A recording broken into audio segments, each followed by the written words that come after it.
Well, it's Sunday the 20th of December. This is episode 2050 of 301 Permanently Moved to Online, a personal podcast 301 seconds in length, written, recorded and edited by me, at the JMO.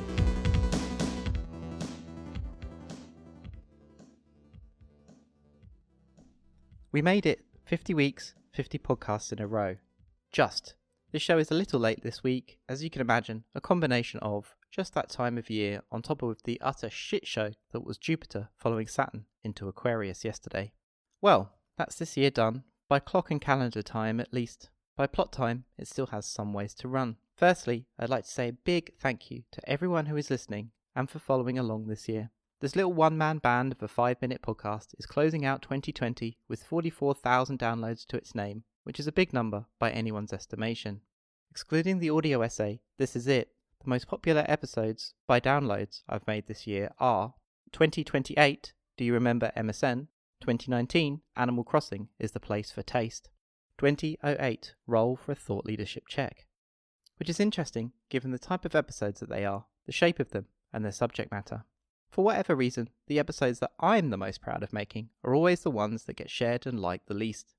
For what it's worth, I enjoyed making the following episodes: 2013, Notes from Lockdown, 2022, Sonic Geography, and 2029, How to Make an Episode of 301. This is, after all, a personal podcast. Every episode I've ever made is the one that I've wanted to make that week, so I'm just going to keep doing whatever I feel like doing each week next year.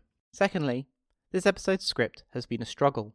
I am, it seems, not mentally ready to take an introspective or retrospective turn. To ease myself in, I went back and listened to 2019's end of year podcast. It's the first time I've listened to it since I made it last year.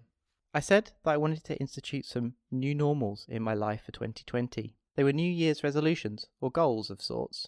And they were: finish what I start, continue to make and create things that bring me joy, be more disciplined with my time and energy and direct it towards the things that I enjoy. And I'm pleased to report that those new normals have served me well this year. I have by and large finished a lot of things that I've started this year, far more than in previous years, that's for sure. I did a deep dive assessment on how I thought things were going for the show in episode 100, or 2031. My feelings about the show are still more or less the same. You can go back and listen to that if you feel like it. So as I end season 3, I'm pleased to have got to grips with and embraced the discipline of creating something on a schedule. And deciding what good enough means to me comes easier every week too. I will also continue to stress this podcast has been an important outlet for me and for my mental health since it began. Starting this show has quite frankly improved my life. It's a regular beat in the week that I orbit around. I also said last year that I didn't enjoy spending hours and hours on social media watching the world scroll by. And it's weird to me that doom scrolling is a word that only got invented this year. It's a phenomenon that just needed the name. I actually think, unlike many people on social media, that everyone should be getting off the feeds and starting a blog or a podcast in 2021. I'll read and listen. Send it over. We must express ourselves regularly away from the feeds.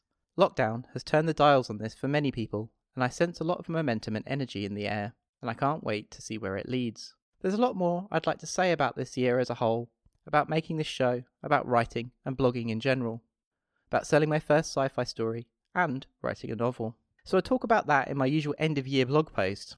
I'll round up my albums of the year at some point too, between now and New Year's. Speaking of the blog, I've also got a lot of unfinished posts in my drafts. Considering the goals I set myself for 2020, this is either a good reflection of my productivity or an utter failure. Lastly, you can now find the scripts for past shows in an archive on my blog. I've realised how useful it is to have ideas fixed in text and not locked up in audio. I should have listened to all of you folks who told me to post them back in 2018. Having a body of work online has become a source of pride, satisfaction, and even some surprise. The 2020 script document for the show that I'm reading from now has over 52,000 words in it. Once this episode is online, I will have published over 4 hours of material in 2020. And if you include the essay, This Is It, over 5. That's a lot of my dulcet tones. So I'm going to give you all a break, and I'll be back with episode 2101 on the 8th of January. So thank you again for everyone for listening. A special shout out to those of you who have chosen to support the show financially. I really appreciate it. The show continues to grow and my creative endeavours are breaking even. And I couldn't be more thrilled. So speak to you next year. Thanks again. Be well.